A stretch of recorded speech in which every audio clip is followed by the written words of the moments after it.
tragic incident unfolded in Dabolim on Thursday late evening, resulting in the loss of a resident's life. The victim, identified as Shaukat Ali, aged around 60, met with a fatal accident involving a truck. Ali succumbed to his injuries after being run over by the truck's wheels. A motorcyclist plunged into the Mandovi River when a car attempting to overtake collided with him. Swift response from fire and emergency services ensued. The incident unfolded when a rental car, driven by tourists at high speed, attempted to overtake on the Mandovi bridge, striking the motorcyclist. The impact propelled the biker into the air, causing him to fall into the Mandovi River. The search and rescue operation is currently ongoing. Farmers residing in rehabilitated colonies at Vadim Sangem have voiced their frustration over the inadequate supply of water for agricultural purposes, causing significant hardships for the farming community. According to the dejected farmers, the irregular supply of water has forced them to constantly monitor and manage the water supply to their farms, inconveniencing them and putting a strain on their time and resources. The Committee of St. Alex Church in Korthorim has raised objections to the proposed inclusion of two of their properties in the Korthorim Biodiversity Heritage Site, citing concerns regarding the site's objectives and potential conflicts with local authorities. The objections come amidst growing opposition to the Biodiversity Heritage Site proposal, with various groups, including farmers and citizens, expressing discontent.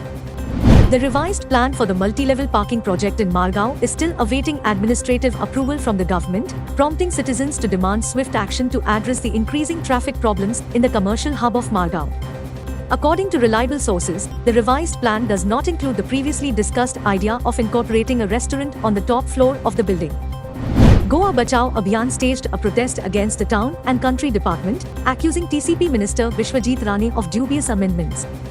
GBA criticized the hasty introduction of Section 39 in the Town and Country Planning Act, alleging a backdoor mechanism for ecologically fragile land conversion for private and business gains.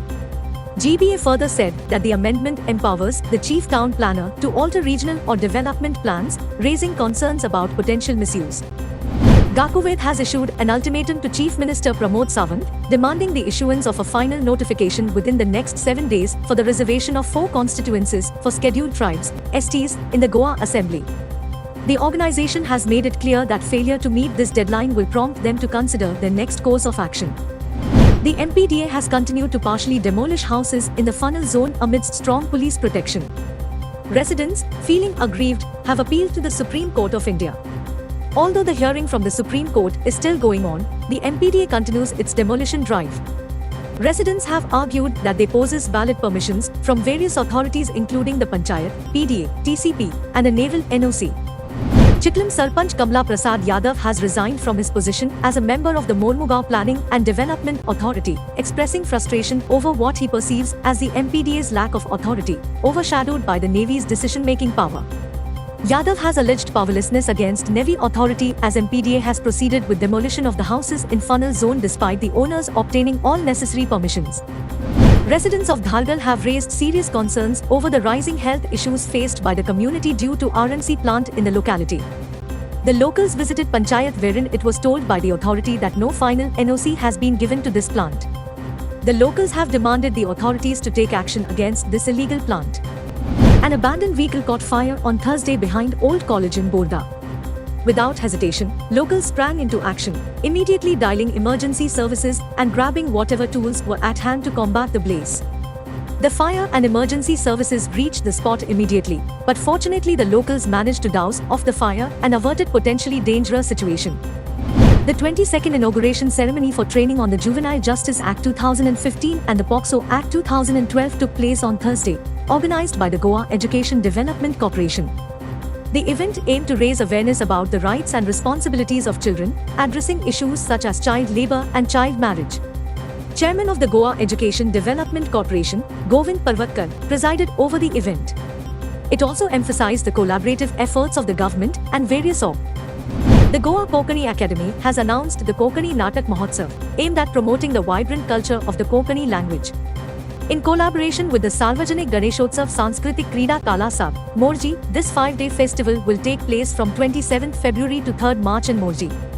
The festival will be inaugurated by V.G. Shedgaonkar, a renowned writer from Goa, promising a celebration of Konkani literature and theatre. Star boy Sao Jose de Ariel enters the quarter-finals of 17th Rebelo Pandal All Goa Open Football Tournament by defeated Parera 11 Babhat Raya with 1-0. The highly anticipated match was played at St. Rita Church Ground, Mina Kottaram.